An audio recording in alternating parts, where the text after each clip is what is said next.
부장이 진짜 화 안 내시는 분이신데 제가 막 기사 6시간 늦게 오려고 그래가지고 그때 너무 죄송했습니다. 근데 너무 감사했습니다.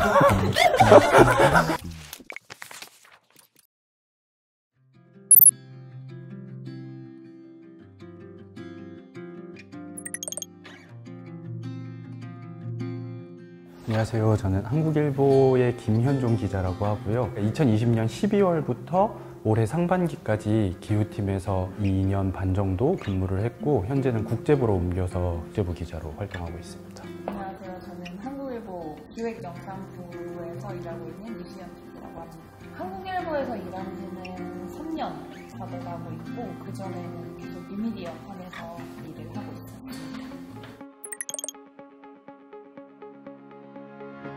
한국일보는 신문사고요. 그래서 2020년 12월에 이제 기후 전담팀을 만들어서 많은 기획을 했었어요. 첫 해에는 제로웨이스트 실험실이라고 폐기물 관련 보도도 했었고 작년에는 그린워싱에 대해서 다룬다든지 도시의 탄소 중립 이런 얘기들을 했고요. 기후 보도의 주요한 포인트 중에 하나는 좀 쉽고 생활에 밀접하게 기후 보도를 어떻게 할 수 있을까를 좀 많이 고민하는 신문사라고 생각을 합니다. 제로웨이스트 실험실은 저희 영상팀이랑 정말 많은 기획을 함께 했었는데요. 그때 진짜 일상에서 접할 수 있는 많은 플라스틱 용기라든지 이 플라스틱 용기가 왜 필요한지 이게 꼭 있어야 되는지 실험을 많이 다뤘고 실제로 변화를 일으킨 건도 있었어요. 홈런볼 트레이가 없어진다거나 카스타드의 트레이가 바뀐다거나 그게 저희 혼자 한 건 아니고 이제 환경단체에서도 힘을 이렇게 실어주셔서 그런 기획을 오랫동안 연재를 했었습니다.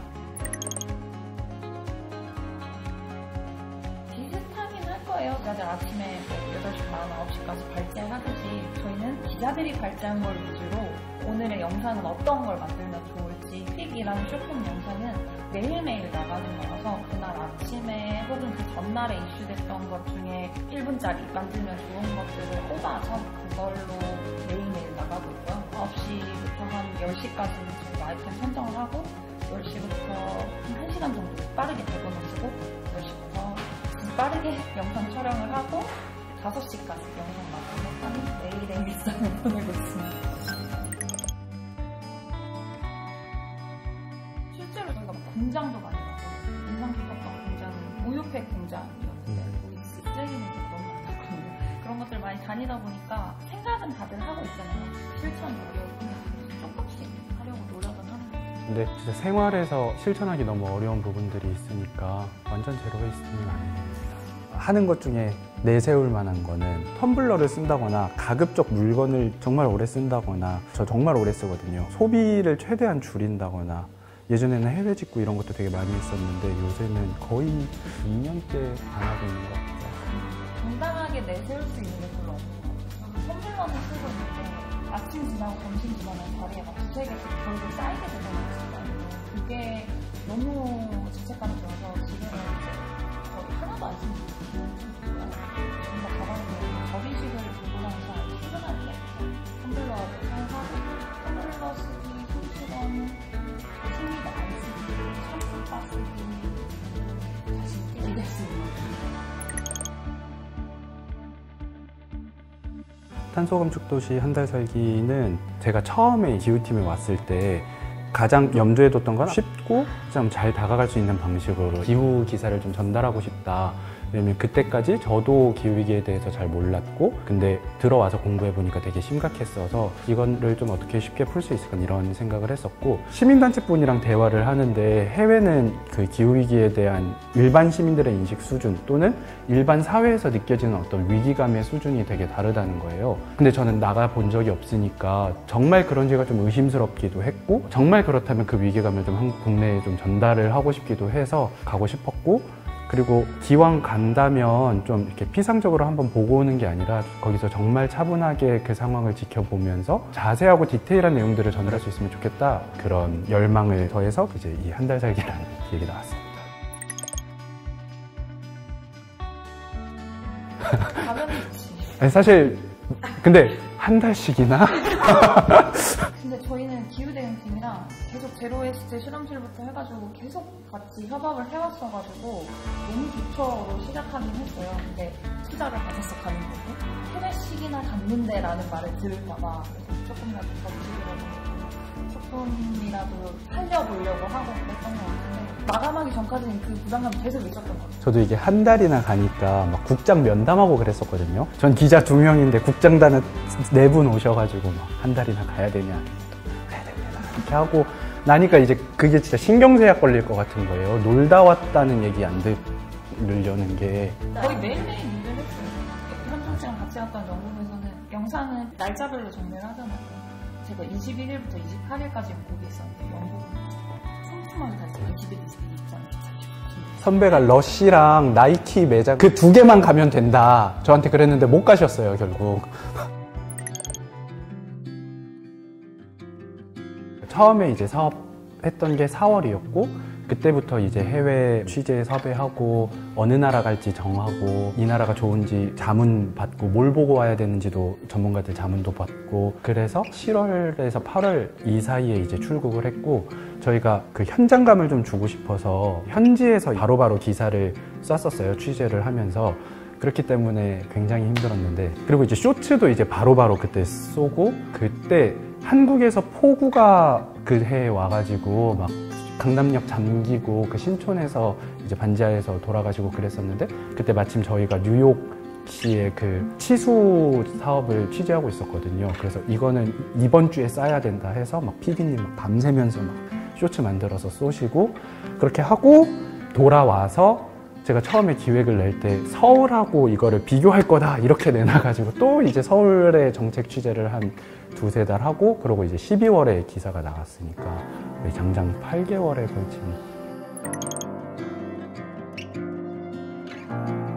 근데 사실 타지에서 생활한다는 거 자체는 저는 그렇게 힘들지는 않았는데 예를 들면은 인터뷰 세팅이 다 돼 있는데 그 사전 질문지를 보내달라 그래서 약간 공격적인 질문이 담겨 있는 질문을 보냈는데 다음날 갑자기 아무 이유 없이 인터뷰가 취소된다거나 아니면 다 짜놓고 만나러 갔는데 그 사람이 이제 다음 달로 착각했다고 자기 휴가 갔다고 이런 경우가 있을 때 이제 한국 같으면 막 전화 통화해서 항의라도 하고 이럴 텐데 그런 게 안 되니까 거기는 완전 빌어서 인터뷰하는 상황이잖아요. 그런 게 좀 힘들었죠. 같이 베드를 타운에 있었는데 근데 진짜 과장이나 이런 거 없이 불편한 점 없었어요. 엘리베이터 없는 건 조금 불편해요. 근데 저희는 2층이었거든요. 캐리어를 직접 들고 올려야 되는 거 그거 말고는 불편한 점 거의 없었고 에어컨도 없었고 그때 영국에 폭염이 온 직후여가지고 더웠는데 사실 그 건물 안은 거의 안 더웠어요. 그 따뜻한 물도 잘 나오고 그래서 이게 어떻게 되는가에 대해서 정말 많이 얘기를 했었거든요. 그리고 한국에서 할 수 있겠다라는 생각도 결국은 했던 것 같아요. 왜냐면 되게 많은 걸 기대하고 갔던 베드제드 타운인데 특별한 게 없었거든요. 벽을 좀 더 두껍게 만들고 태양광 패널을 설치하고 이건 쉬운 일이잖아요. 그것만으로도 건물이 시원하고 통풍이 잘 되고 그렇게 할 수 있다면 우리나라도 충분히 할 수 있지 않을까? 이 생각을 했었어요. 덴마크에서 자전거도 이용을 해봤고 자전거 고속도로도 이용을 해봤는데 전혀 위험한 게 없었고요. 왜냐하면 덴마크 코펜하겐은 사람 수보다 자전거 대수가 많은 도시라서 이 말인즉슨 그만큼 잘 만들어놨다는 거거든요. 자전거도 잘 만들어놨고 도로도 잘 만들어놨고 자전거만을 위한 도로가 우리나라만 이 정도 되잖아요. 그리고 덴마크는 차도 통만큼 있고 거기서 타고 있는 사람들이 정말 많아요. 진짜 상상 못할 만큼 너무 많아서 미국은 정말 좀 다른 세계다라고 생각할 정도로 많고 그들만의 규칙도 다 있어요. 좌회전할 때 우주는 진다거나 멈출 때 뒷사람 위에서 부순다거나 그런 것들도 다 있었고 그러니까 위험할 게 사실은 하나도 없어요. 참 위험한 거랑 똑같이 난폭운전도 있고요. 음주운전도 있고 그거는 차랑 똑같이 비교하면은 자전거 위험하지 않아? 라고 얘기하는 건 참 위험하지 않아? 라고 얘기하는 건 똑같은 거예요.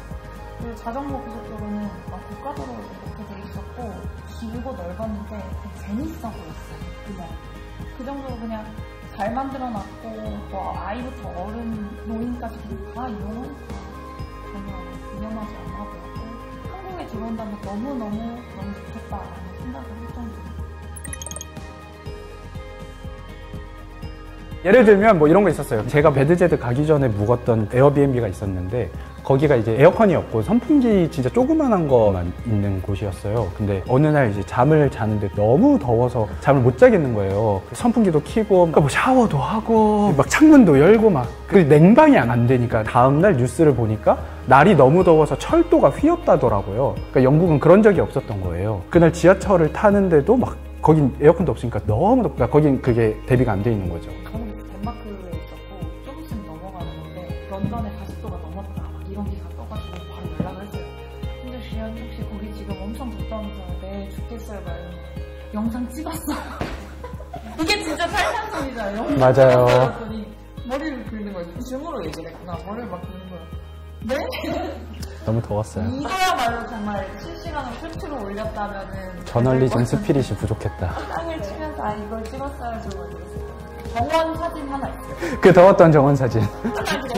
하등에 쓸모없는. 저는 덴마크에 있을 때 플러깅 카약이라는 게 있어요. 우리나라 치면 한강에서 카약을 타면서 쓰레기를 줍는 거예요.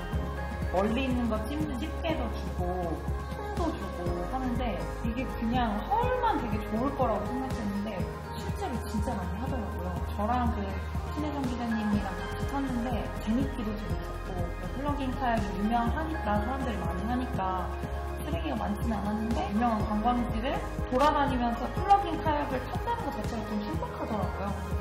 저희만 하는 게 아니었고 다른 팀도 하고 있었고 관광하는 보트 타신 분들이 신기하니까 막 인사도 해주고 하니까 기분이 좋고 저희가 딱 하고 나왔는데 그 쓰레기를 반납하고 그러면 사진도 찍어주고 했는데 그냥 관광을 하러 온 게 아니라 약간 뭔가 도움이 됐네 이런 생각을 하고 있었는데 저기서 덴마크 애들인 것 같은데 두 명이 와가지고 2시간 동안 카약컵 쓰레기 이만큼 가져오거든요. 계속 지켜봤거든요. 우리보다 많이 가져왔을까 약간 경쟁심리가 붙어가지고 카메라로 줌을 최대한 땡겨가지고 봤는데 저희가 조금 더 많더라고요. 거기서 약간 자존감 챙기고 있어요.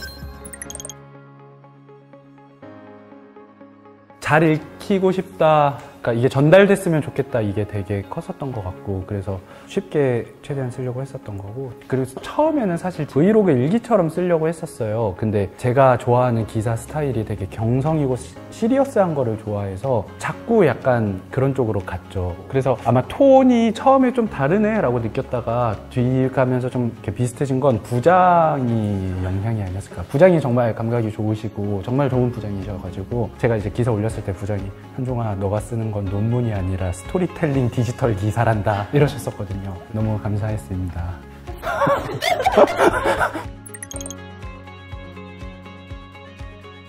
가장 중요한 변화를 꼽으라면 에너지 전환이에요. 런던은 서울보다 탄소가스 줄량이 적고 뉴욕은 몇 년 내에 적어질 걸로 예상되거든요. 그럴 수 있는 가장 큰 이유는 그들이 쓰는 전기를 깨끗하게 만들기 때문이에요. 그러니까 화석연료로 만들지 않고 재생에너지를 사용하는 것인데 사실 그게 이제 가장 중요한 정책이고요. 그래서 그거는 서울시를 위해서도 필요하고 국가를 위해서도 필요하고 여기에 어떻게 도달할 것인가가 이제 세부적인 정책의 어떤 방법론들인 건데 되게 다양한 하부 조건들이 필요한데 제가 생각하기에 가장 중요한 건 화석연료 사용의 가격을 매기는 거. 화석연료가 현재는 환경을 오염하는 것에 대해서 비용을 치르지 않고 있는데 그 외부화된 비용이라고 표현하거든요. 그러니까 실제로 비용을 만들고 있지만 회계 장부로 들어오지 않는 비용, 그걸 내부화시키는 거.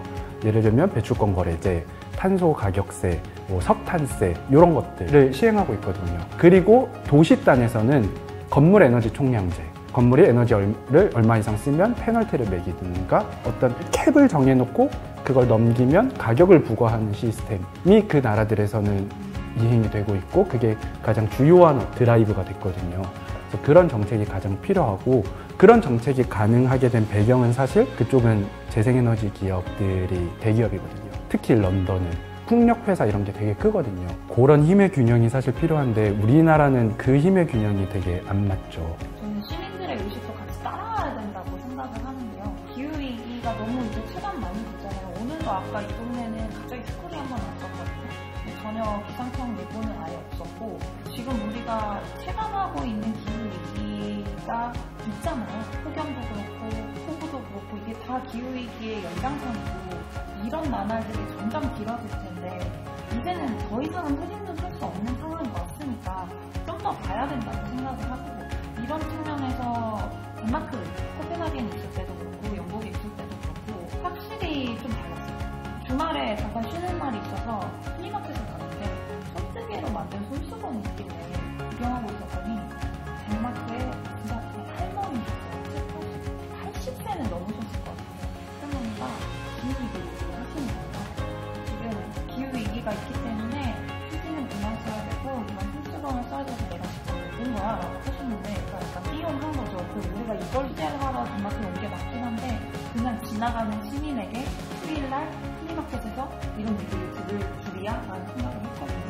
근데 대부분의 사람들이 다 그렇게 생각을 가지고 있어요. 그렇기 때문에 그런 걸로도 잘 만들어보는 거고 그리고 덴마크에 있는 어떤 회사분이 그냥 사담을 나눴는데 거기서도 그 얘기를 하시더라고요. 덴마크가 이렇게 기후 정책이나 탈탄소 정책에 앞서갈 수 있었던 이유는 이게 더 지적 가치가 아니라 자본주의적 가치가 있기 때문이다. 이 회사들이 주식이 더 잘 나가고 이런 얘기를 하시더라고요. 우리나라도 이렇게 가야 된다고 생각이 들었어요.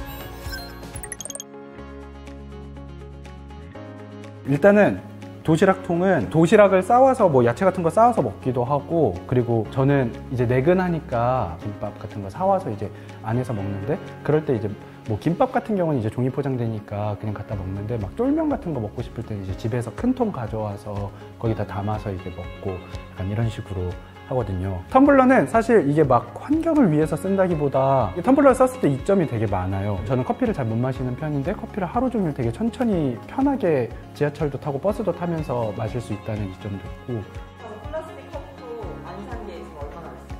오늘은 부장이 먹자 그러셔서 저희 부장 무섭거든요. 그래서 어버버버 하다가 나가가지고 처참하다. 오늘 안 썼으면 그래도 꽤 길게 말할 수 있었을 텐데 오랫동안 안 쓰다가 오늘 썼다. 오늘 갖고 나가는 거 까먹었어요. 근데 다시 그거 가지러 가겠다고 말하기가 그래가지고 부장이 갑자기 이렇게 하고 있는데 가자 이래서 급하게 나가서 그럴 땐 안 먹으면 그때 맞아. 근데 또 막 부장이 커피 먹을래? 전 안 먹겠습니다. 텀블러가 없어서요. 사실 그렇게 했어야 돼요. 진짜 편해요. 이거를 주거든요. 안전하진 않아서 아침에 살 때 여기에 담아서 올라가서 또 회사에 하나 있거든요. 커피를 먹고 있는데 물이 또 먹고 싶으시니까 그냥 가져와서 회사 가져와서 부어놓고 물을 넣어놓고 플라스틱 테이크아웃 밤에 안 받으면 진짜 어려워요. 손수건 쓰려고 노력을 하고요. 그리고 일단 텀블러 이렇게 들고 다니면 잘 생겨요. 그래서 보통 같이 들고 다녀야 되고 여름에 땀 많이 나고 하니까 들고 다니기 시작했는데 여름에 말고도 회사에도 가제수건 손 닦는 용 있거든요. 핸드타올 안 쓰려고 하고 화장실에 손을 씻고 풀고 이렇게 와서 자리에 가서 닦아야 돼요. 들고 다니진 않으니까 자리에 이렇게 보이죠.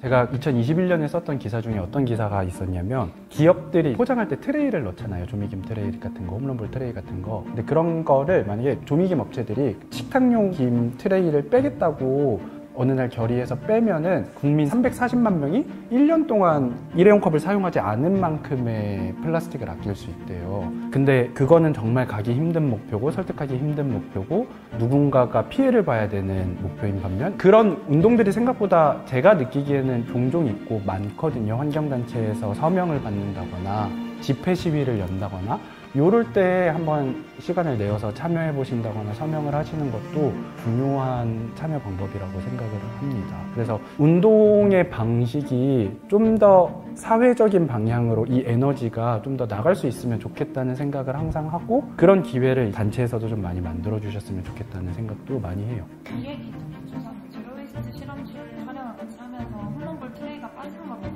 때 좀 충격이었거든요. 신선한 충격이에요. 요구하면 기업이 바뀌는구나 이런 생각도 많이 들었고 최근에 무라벨 생수병도 생기고 그리고 색깔 빠진 페트병들도 계속 생기고 있는 걸 보면은 소비자가 요구하면 기업들은 눈치 볼 수밖에 없다고 생각을 해요. 좀더 이렇게 요구를 할 수 있는 방법들이 많이 생겼으면 좋겠다고 생각을 하고요. 개인적으로 실천하고 있는 것들은 저는 팀원들이 팀원들이 대부분 다 텀블러를 쓰다 보니까 누구 한 명이 오늘의 현종 씨처럼 아침에 플라스틱을 가져오잖아요. 그러면 이렇게 되는 거예요. 그래서 놀림 당하는 사람도 화를 내고 이게 아니라 오늘은 없었어, 오늘 안 가져왔어 이렇게 재밌게 혹은 또 재밌지만 경쟁적으로 그렇게 하다 보니까 재밌더라고요. 그냥 이 자체가 실천하는 거고 서로 감시는 아니지만 좀 즐기면서 하니까 재밌었고 저희 팀원들 중에 기자 선배 한 분이 매일매일 실천하는 저희를 보면서 그냥 장난으로 오늘 에크마일리지 오전 이런 식으로 얘기하는데 그것도 사실 재밌잖아요. 그렇게 일상에서 재미있으면서도 실천하는 것들 일단 한 번씩 늘려가는 것 같아요.